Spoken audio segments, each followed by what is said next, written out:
give credit where credit's due. The author of the Darwin incident absolutely nails a Western school setting. Having a political argument just like spur out of somebody's like dietary choices. You're a vegan? You must be a progressive. Progressive blow up stuff. You're part of those activist groups, aren't you? It's like, dude, he's like, I just want to eat my vegetables. I've always eaten vegetables. I don't know what you want me to say. It's so great. But no, jokes aside, I watched the first episode of Darwin Incident, and I have to say, I kind of wish this had more than one episode. We're kind of getting spoiled with a lot of shows doing premieres of like hour-long episodes, and I kind of wish Darwin Incident did too. Not that I didn't find anything interesting about this episode, and I kind of planned on, doing an episode-by-episode impressions of this show because I find it very intriguing.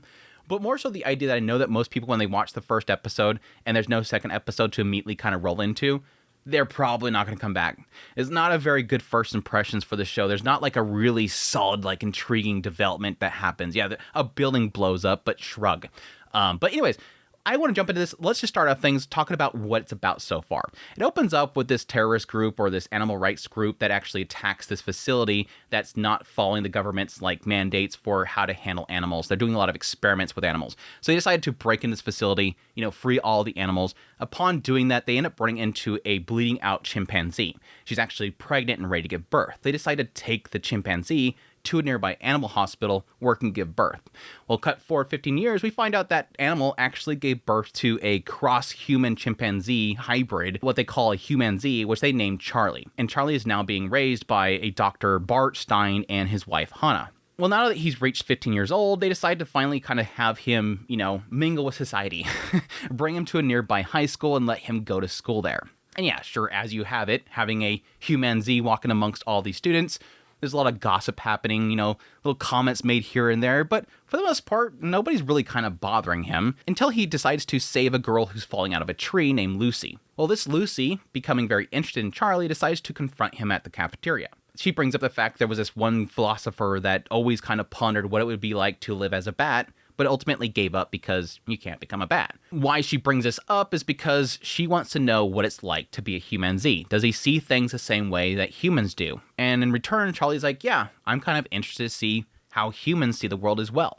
So they decide to become friends. Well, seeing this, a group of girls decide to kind of swarm in, see if they can get a picture taken by Charlie, and then this other guy decides to confront Charlie as well, pointing out that, yeah, like an animal, he's eating nothing but fruits and vegetables. And Charlie's like, well, I've always eaten vegetables. That's normal for my family. Apparently they're vegans. To which, like I joked about at the very beginning of the video, yes, turns into like this political discussion about how, yeah, vegans are like terrorists and whatnot. They go out and they attack these buildings and whatnot. There's terrorist attacks in LA and New York all the time because of these activists. And then the guy proposes to Charlie a question to see if he kind of aligns with these terrorist groups. He asked Charlie, if you had a gun in your hand and a mouse was coming towards you that was infected, would you shoot the animal or would you let it bite you? To which Charlie responds, yeah, I would shoot the thing. So the guy responding to this like he got a gotcha on Charlie decides to go, yeah, just like you animals to, survival of the fittest, right? And then Charlie responds, and if you were infected, I would shoot you too, before he gets up and walks away. Completely stunning everybody. Did he just say what I think he said?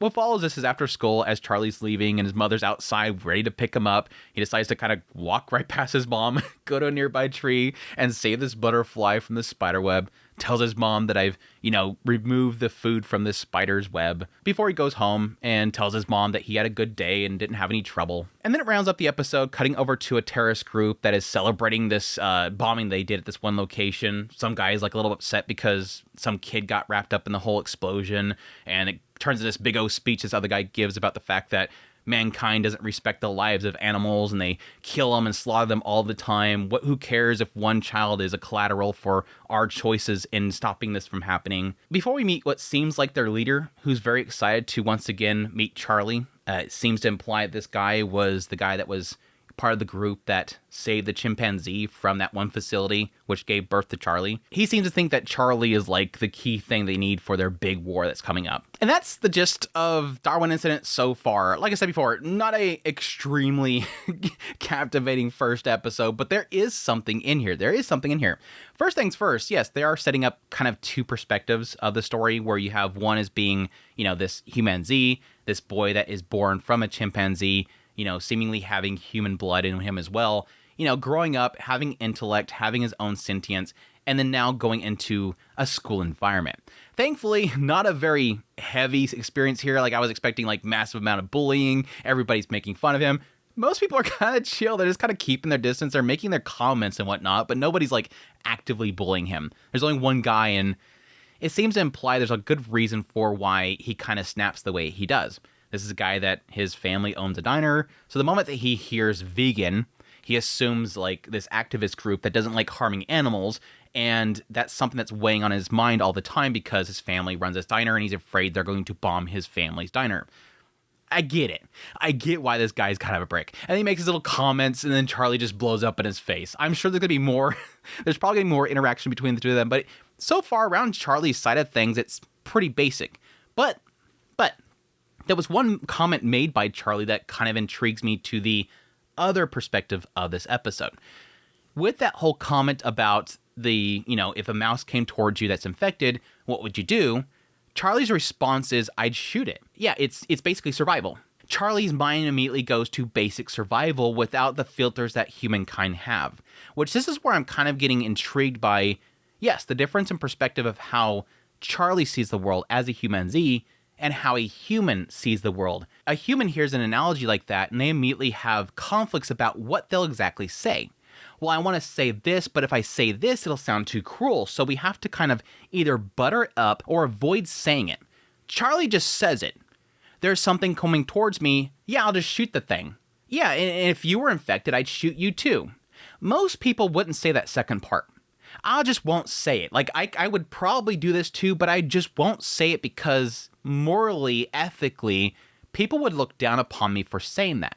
Charlie doesn't have that filter because, yes, he's thinking logically, but at the same time, having no kind of, again, barriers there to kind of keep his words in check. It's something that we just kind of subconsciously always do. You just don't say that other part out loud. You always keep that hidden. Again, that connects to the other perspective that we have, which is the terrorist group. I did find it odd that at the very beginning of the episode, it seemed to imply heavily that these guys don't want to harm people. When they come in there, they're an activist group that's trying to save the animals, and they have guns and everything, and they fire them off as warning shots, but they don't want to harm people. Be careful, you almost hit somebody. You could have hit somebody. Yeah, sorry, I kind of got a little carried away, and that scared me. They actively don't want to harm people. Cut forward to the end of the episode, and now they're blowing up buildings, and somebody even brings up, man, I heard a kid was involved, and somebody shoots him down. What are you talking about? Why are you only worried about the kid? What if there was animals in there? What if there was rodents in there? What something else may have got caught? Why are you only thinking of human kids? It seems like something has shifted a lot with this group, or maybe possibly this is a different group that is, kind of being a part of it. We do find out that one of the individuals specifically was apparently involved with that first incident because he does say that he wants to see Charlie again, which implies he was the one that saved this chimpanzee at the very beginning and, brought it to this animal hospital and potentially was there at Charlie's birth. But the two of these stories come together in the idea that it seems like this activist group sees Charlie as being a key figure of what they're doing going forward. We have this big war coming out. We're doing these attacks. We're, taking credit for this attack. And now all these activist groups that don't want to get involved with anything too risky are going to start coming to us. And our next step is that we need to get Charlie. Charlie is critical. Now, the question you would have is, why would Charlie be critical?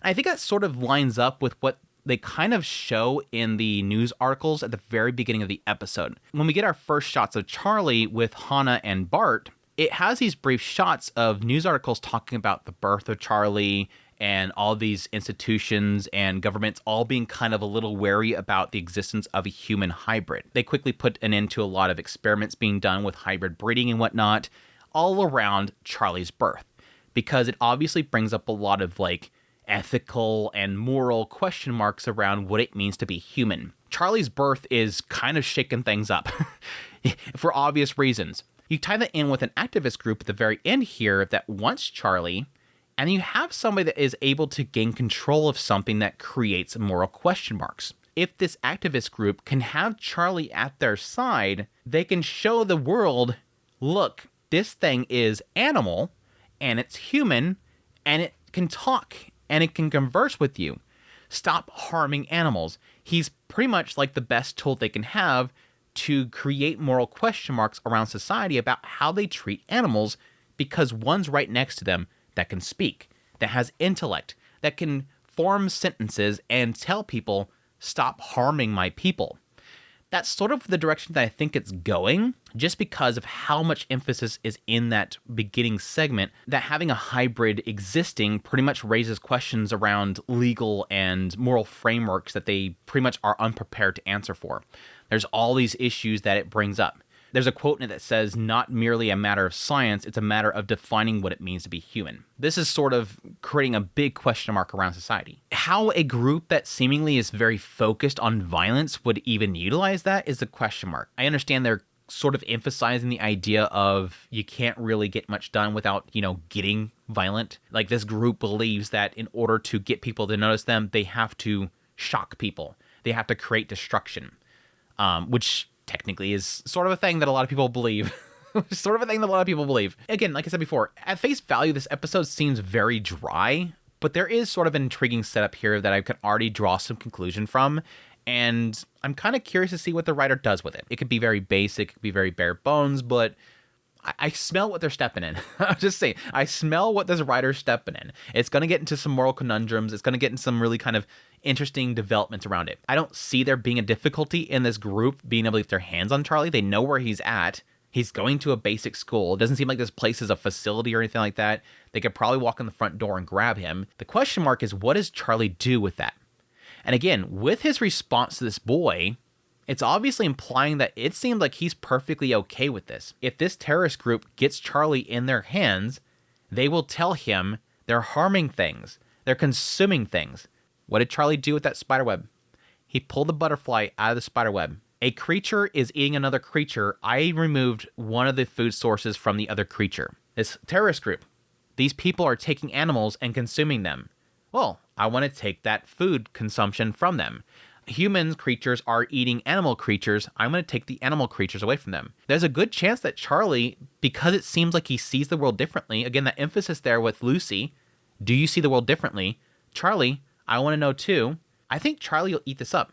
I think Charlie will feed right into this group. I'm just not sure quite yet how that can advance into a very compelling story if it happens too quickly, or if it's going to turn into a lot of Charlie sort of being, kind of conflicted by it. I'm kind of curious at this point how much he thinks about things. I do give credit to the writer so far for kind of keeping us out of Charlie's perspective, because I honestly don't know how human he is. He's responding to people, but it doesn't seem like he's all there like a human.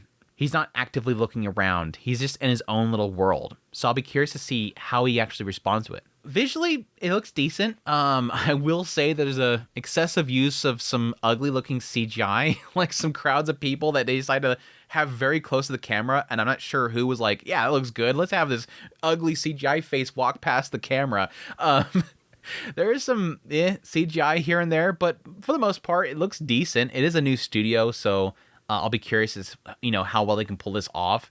Granted, it is Katakawa that established the studio, so hopefully it has a decent kind of budgeting behind the studio. But we'll see. It gives me a lot of vibes of something like Banana Fish, even though I don't think there's really anybody involved with Banana Fish that's involved with this project, which is kind of oddity there. Maybe Bell Knox Films may have some people that were from the project that worked on Banana Fish, but decent visually. But anyhow, that's my thoughts on the Darwin incident so far. Like I said before, I might be covering this on a weekly basis. Depends on if there's enough to talk about here. Again, so far, it's kind of intrigued me, so I'm kind of excited to see more about the show. But until then, I hope you guys enjoyed this video. As always, if you did, hit the like button down below. If you like this content and you want to support the channel more, become a member of the channel. I'll be doing first impressions of all the shows of the season, so definitely stick around. Y'all take care.